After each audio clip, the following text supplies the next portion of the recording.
हवा धूल, पसीने और डर की गंध लिए तेज बह रही है। खाली मैदानों में आसमान बैंगनी रंग का है। एक तूफान से भरा हुआ है जो अभी तक आया नहीं है, लेकिन एक और तूफान पहले से ही यहां है। आदमियों और घोड़ों का तूफान, हजारों एक साथ चलते हुए। उसे किसी सिंहासन या ताज की जरूरत नहीं। उसकी काठी उसका सिंहासन है, अंतहीन आसमान उसका ताज। उसका नाम चंगेज खान है। किंवदंती की शुरुआत। तेमुजिन की कहानी नुकसान से शुरू होती है। उसके पिता को जहर दिया गया। अचानक तेमुजिन की दुनिया ढह जाती है। जनजाति उसके परिवार को छोड़ देती है, उन्हें बेरहम स्टेपी में छोड़ देती है। जीवित रहना रोज का युद्ध बन जाता है। यह क्रूर बचपन उसे बनाता है, तोड़ता नहीं। नुकसान की राख से एक विजेता उठता है। तेमुजिन को प्रतिद्वंद्वियों ने पकड़ लिया, लकड़ी के कंगुए में जकड़ दिया, अपमान और दर्द का प्रतीक। लेकिन हर अपमान ने उसके संकल्प को मजबूत किया।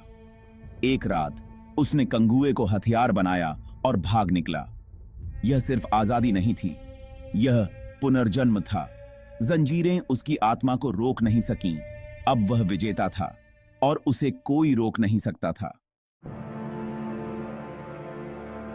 तेमुजिन का उदय गठबंधनों, धोखों और लड़ाइयों का एक बवंडर था।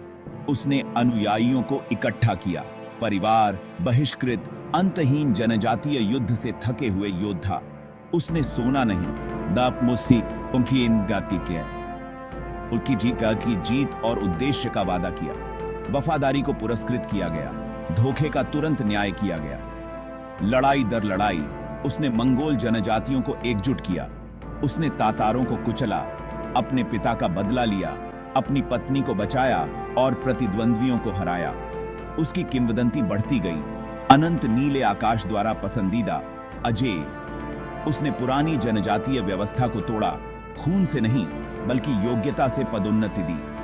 1206 में एक महान कुरुलताई में सभी जनजातियां इकट्ठा हुईं।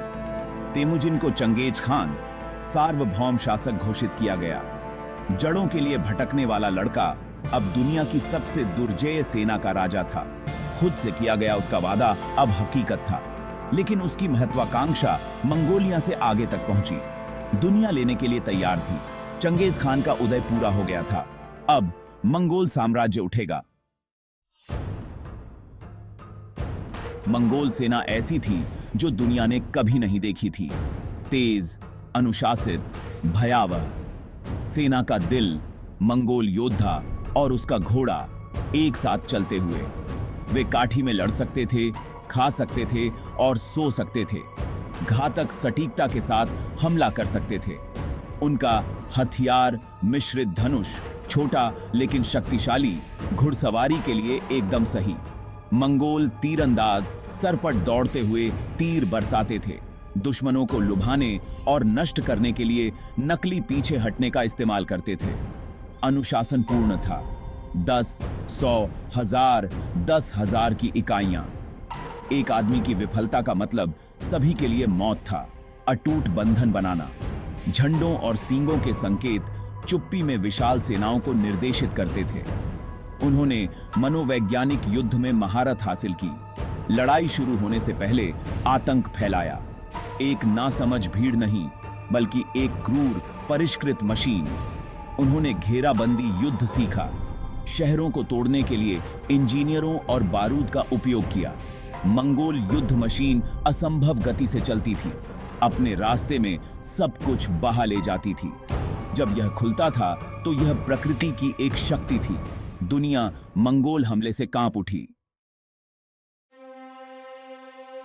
मंगोलिया के एकजुट होने के बाद चंगेज खान ने चीन की ओर रुख किया, जिस पर जिन राजवंश का शासन था। मंगोलों के लिए चीन धन और महान शहरों की भूमि थी, लेकिन साथ ही दुर्जेय रक्षा भी थी। 1211 में मंगोल तूफान चीन पर टूट पड़ा। मंगोलों ने घेराबंदी युद्ध सीखा। शहरों पर विजय प्राप्त करने के लिए चीनी इंजीनियरों और कैदियों का उपयोग किया।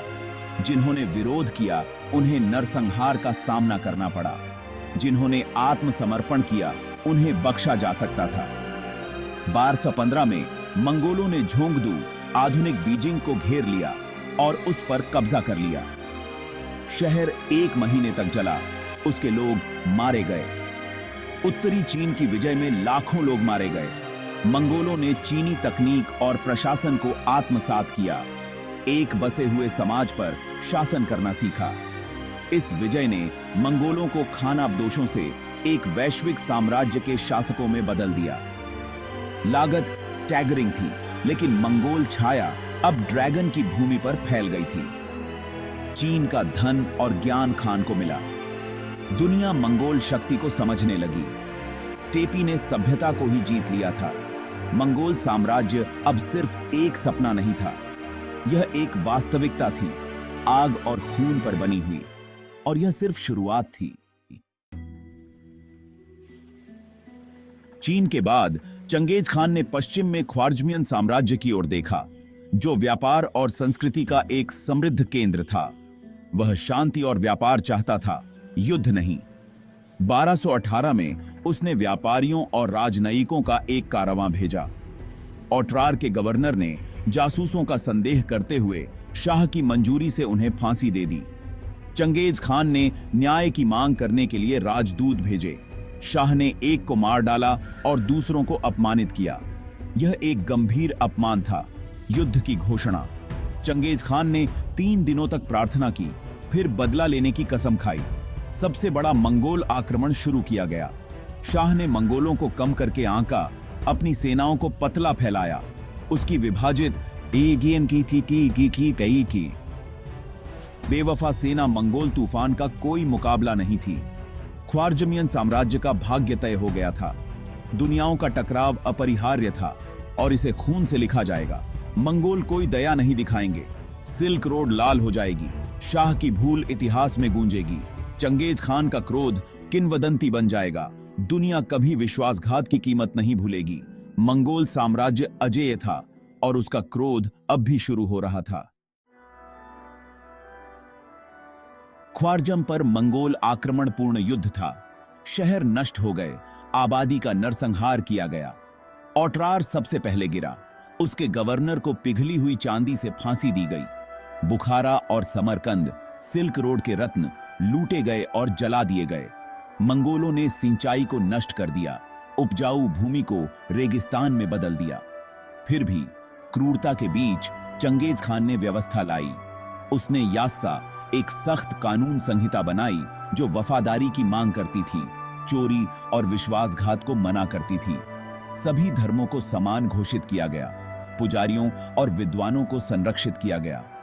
पैक्स मंगोलियाई ने व्यापार मार्गों को शांति और सुरक्षा प्रदान की। एक डाक रिले प्रणाली, याम, विशाल साम्राज्य को जोड़ती थी। सिल्क रोड मंगोल शासन के तहत फला फूला। एक विरोधाभास, विनाश और व्यवस्था, आतंक और प्रगति। चंगेज खान सिर्फ एक विनाशक नहीं था, बल्कि एक कानून निर्माता भी था। उसका साम्राज्य भय और नवाचार दोनों पर बना था। दुनिया हमेशा के लिए बदल गई थी। मंगोल शांति ने संस्कृतियों को मिलने और व्यापार को फलने फूलने दिया। विजेता एक शासक बन गया था। चंगेज खान की मृत्यु 1227 में हुई, अभी भी अभियान पर था। कारण एक रहस्य बना हुआ है, गिरना, बीमारी या घाव। अपनी मृत्यु तक उसने इतिहास का सबसे बड़ा भूमि साम्राज्य बनाया था। उसका दफन गुप्त था। उसकी कब्र अभी भी अनखोज है। किंवदंती कहती है कि अंतिम संस्कार जुलूस देखने वाले सभी को रहस्य को बनाए रखने के लिए मार दिया गया था। क्या वह एक राक्षस था, लाखों मौतों के लिए जिम्मेदार? सबूत स्पष्ट हैं। क्या वह एक दूरदर्शी, एक एकीकृत करने वाला था जिसने पूर्व और पश्चिम को जोड़ा? यह भी सच है। वह नायक और खलनायक दोनों है, विरोधाभासों का आदमी। उसकी विरासत विशाल और जटिल है। आज लाखों लोग उसके वंशज हैं। मंगोलिया में उसके नाम को एक देवता के रूप में पूजा जाता है। उसकी विधियों ने चीन, रूस, फारस और यूरोप में इतिहास बदल दिया। वह क्रूर विजय और अविश्वसनीय उपलब्धि दोनों का प्रतीक है। चंगेज खान एक तूफान था जिसने दुनिया को बदल दिया। इतिहास उसे भुला नहीं सकता। वह सिर्फ इतिहास में नहीं रहता था, उसने इसे अपनी इच्छा के अनुसार मोड़ दिया।